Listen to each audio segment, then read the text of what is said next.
24 TV, and this is SMB. My name is Rita Cabanyoro, and now we're going to look out for what feedback do we have from different people in regards to education sector and reopening of schools. We're going to look at the impact of the lockdown onto school reopening or on schools.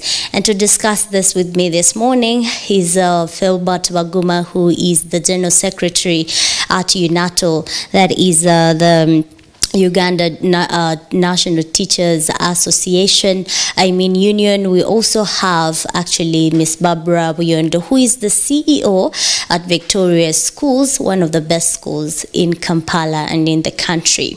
Now let's get into it. Very good morning. Thank you for joining us, Mr. Baguma and Barbara here. If you could please say hi to the viewers. We begin with Barbara. Good morning, viewers. I'm really blessed to share with you our experience that is going on right now after the prolonged lockdown that has taken about 1.5 years since March 2020. Let's cross to Philbert here. Baguma Philbert is my name, and I'm grateful today to be hosted here on Smart 24 TV. For the first time. Our studio interview for the first time. In the studio. Yes. And I say good morning to the viewers. We are glad to be here to share the experience we have gone through as educationists and what we continue to go through. We know the parents out there, the learners, guardians, and all other stakeholders are in a state of confusion.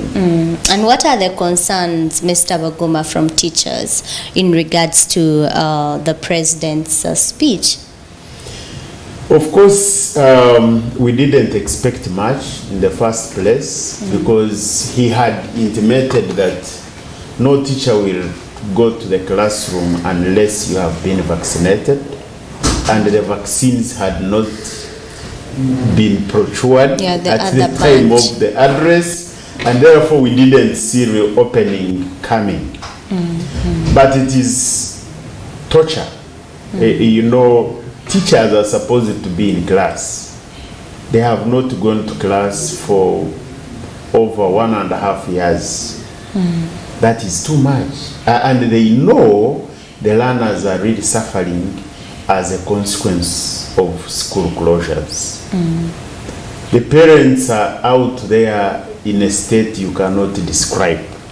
The learners are growing every other day in terms of physique, and they are actually not believing themselves, and they are saying, now why should we go back? So it is a state we cannot describe, but the teachers are not in good shape. Especially those in the private sector who have not earned for 1.5 years. They have rent to pay, they have families to fend for, and life is not the best. Okay. Some of them are regretting why they joined the teaching profession. Surely, life is not the best for teachers, for parents who have got children, school-going children, and for for school directors, or particularly schools. And Barbara, here, if you can share with us how you're reaching out to your pupils currently. Thank you so much.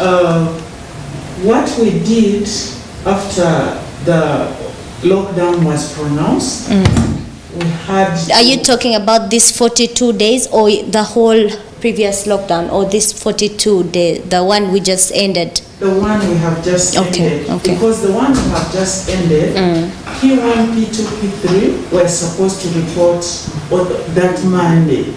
So when the president spoke on Sunday, he declared all schools must be closed by 8 a.m. So the teachers had come back to school organizing to meet the pupils. Likewise, the pupils at home were also longing to come back to school, and actually they were ready. So after the pronouncement that schools must be closed by 8 a.m., There are some parents who had to just drive the children to pass around school to see that you actually you are going to go back to school, but they have asked us not to reopen. Because they were saying, let's beat the deadline of 8 a.m. so that the children can be able to know. Because others broke down, they cried. They didn't understand the reason why they say no. Because they have been so anxious to come To back report to yes. school. And now here, the parents are telling them, you are not going back to school after the presidential address. And their issue was, this is a 6-year-old, 7-year-old, they are asking why? What is the reason? For me, I want to go back to school because they are fed up. They are tortured psychologically. Just like my colleague has mentioned, it's not only the teachers that are tortured. Children do not understand what is going on. And speaking of that, I have my daughter who keeps asking me, actually, when are we going back? Like, she's tired of being home. I don't have even an answer. Sometimes I just excuse myself, and you see I'm just even going emotional. Like, you just go in your room and you don't know what to tell this particular child. Good. There are some parents like you, Rita, they even call you and say, please explain to my child, because my child is not understanding what to do. Very well, and let's cross to Mr. Baguma here, if you could share with us. Now, we had the results released for PLE, and one of your concerns actually recently regarding some of the reports I followed up, you were concerned about teachers who were being worried whether they would be reprimanded when learners perform poorly at the national examination or not complete the syllabus on time. And now we had the results being released. How can you assess this? Have your expectations been met? Obviously, the expectations could not reach the level of the results we received. Okay. To be sincere, there was uncertainty on how the learners would perform. After that long spell of not being in school, we didn't expect much from the learners because the examinations remained standard. The marking and grading remained standard. And therefore, mixed with that, you know, when they closed schools abruptly, you recall the president addressed the nation on 18th and he said by 20th midday, all schools should be closed. And now the school owners and the school administrators were in firefighting. How do we now close? How do we give them package? But even when you are giving the package, you don't know the duration they are going to keep at home. So it was all confusing. Now, I think people have always said that we tend to think that we have a lot of time. And therefore, I still have time, I still have time. This time round, it was a different story. The teachers knew they had much to cover, but they didn't have time. The learners knew they have been at home. Some of them had not been studying at all, and they knew they had a very short time and do exams.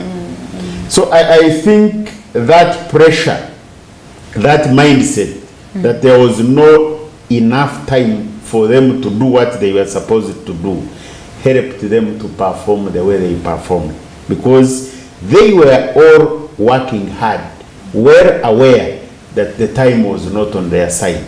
And that proved us wrong.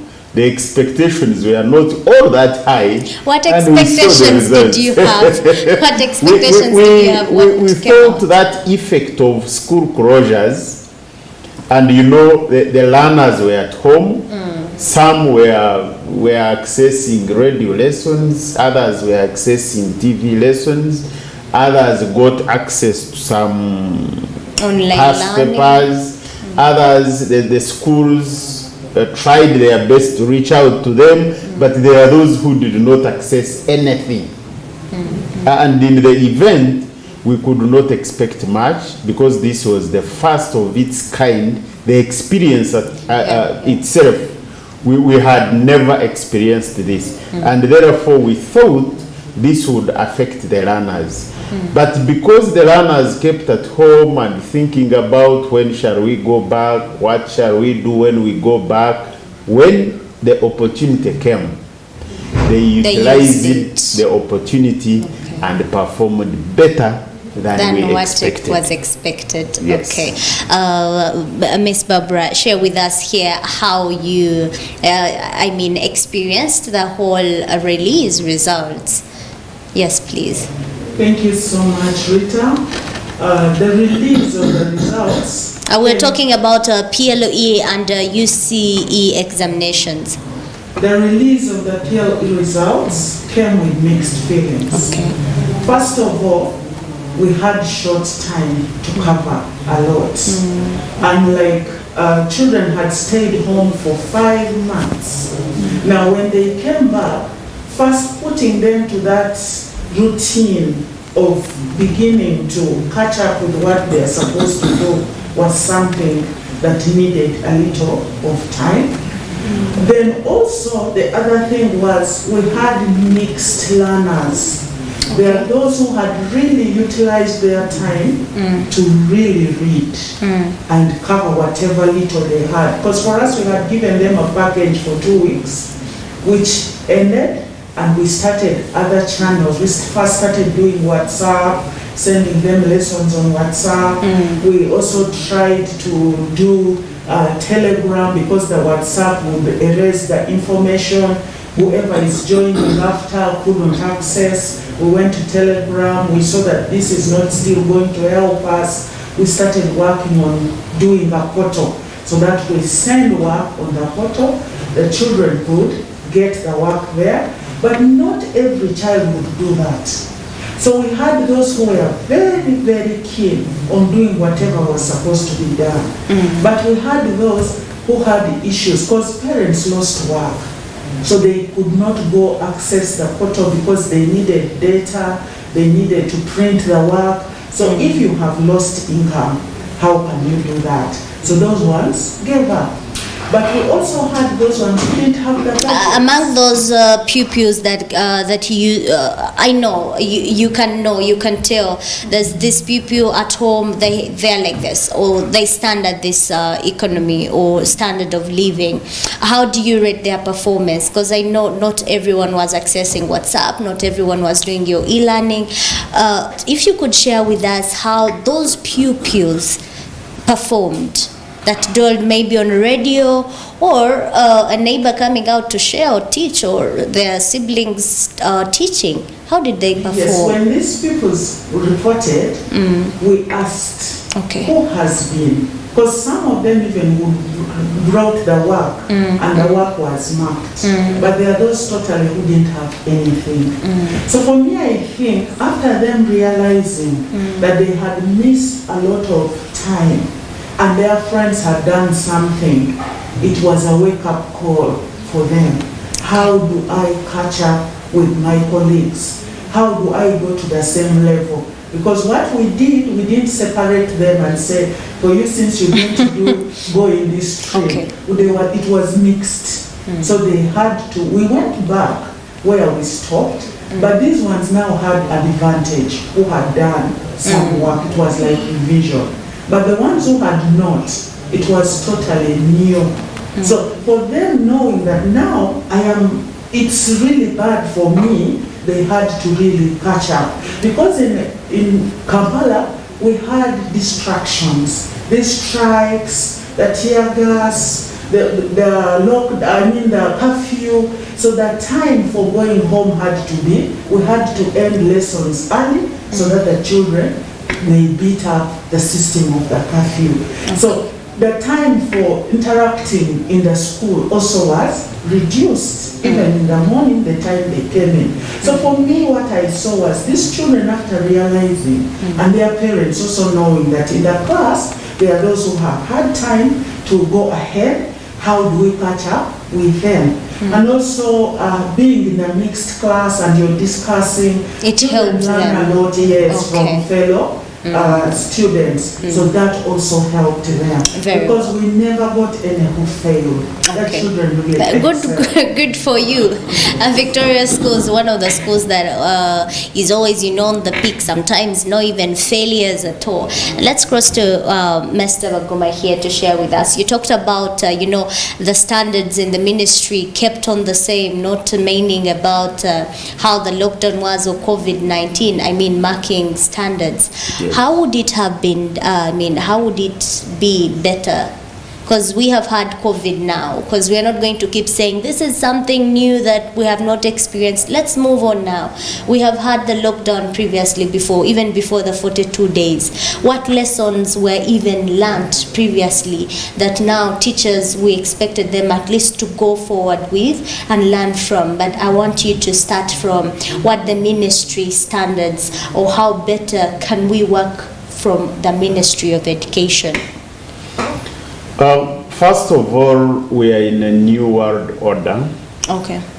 and they have termed it as the new normal. So we are dealing with the new normal, and therefore things cannot remain the same. We have to look at changing the way we have been doing things. We are aware we have teachers in the field who qualified some time back, some years back, when the teacher training institutions did not have even a computer library. Okay, we will surely begin from that computer library. Let's take a break and we do return shortly, and we're continuing on that particular discussion.